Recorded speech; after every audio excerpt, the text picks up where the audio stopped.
कुनै पनि दुर्घटना हामीले हेर्दाखेरि मान्छे मर्यो भने हामी आत्तिन्छौँ।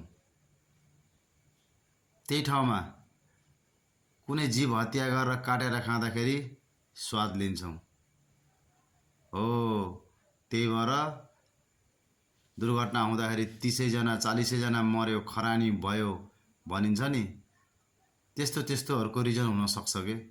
किनभने अर्काको जीव हत्या गरेछ नि त, त्यसको हिसाब दिनुपर्छ के। त्यही भएर मान्छेलाई थाहा छैन के, बिर्सिन्छ। त्यही भएर त्यो कुनै पनि जनावरले नि हरियो परियो खान्छ के। त्यही भएर जीवनमा हरियो परियो खानु होला, कुनै पनि जीव हत्या नगर्नु होला। हुन त मैले पहिला पनि भिडियोमा भनेको छु, फेरि नै भन्छु, किनभने मैले अलिकता प्रयास गरेको हो। अलिकता तपाईहरुले पनि प्रयास गर्नु। कुनै पनि जीव हत्या गरेर कसैलाई पनि फाइदा छैन के। बाहिर छाला मटाउन सक्छ तर भित्र खोक्रो हुन्छ के।